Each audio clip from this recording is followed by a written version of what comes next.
që të mësojnë ato stilet? Se ku do t'i mësojnë ato gjërat ata? Kush do t'ja mësoj? Ti duhet të ekspozosh moshën kur ti arritur plegurin. Ka një moshë për para ato gjëra. Ti nuk mund të shikosh moshën e adoleshencës pa...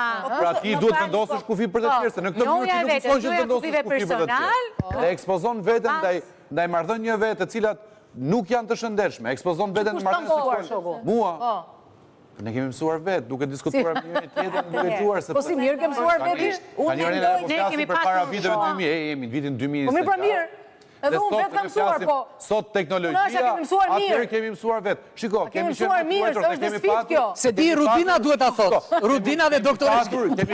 Kur të vemi atje... Kemi patur, pra si shoqëri, një mendësi e cila na ka ruajtur në aspektin e shëndetshëm, që marrëdhëniet nuk janë të pranuara poshtë moshës 18 vjeç, pra deri kur mbaroi gjimnazin. Por si kemi shkuar deri në gati ndërish, mos harroj që akoma kemi shkuar deri në 18 vjeç. Si zonja kemi shkuar? Kemi shkuar të informuar apo kemi shkuar si viktima? Se domethënë në qoftë se doktoresha po flasim paralel. Kemi shkuar doktoresh Moza Tuta, kemi shkuar graduat. A kemi pasur informacion?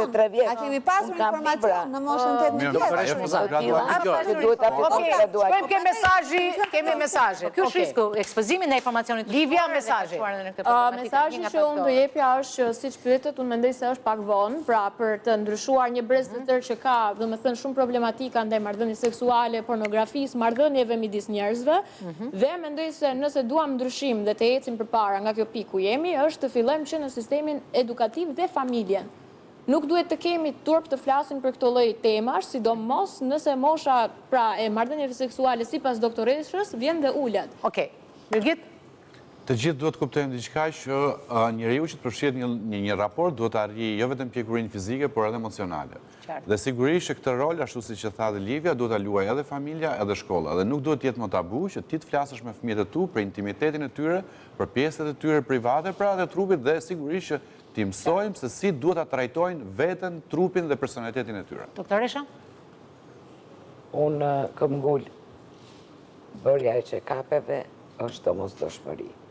Që nga mosha e fillimit të aktivitetit seksual dhe deri në moshën 65 vjeçare, check-upet ginekologjike janë të domosdoshme.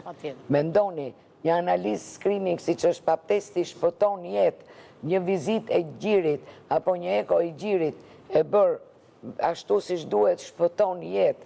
Pra, që të shpëtojmë jetën e njerëzve, ne jemi mjek,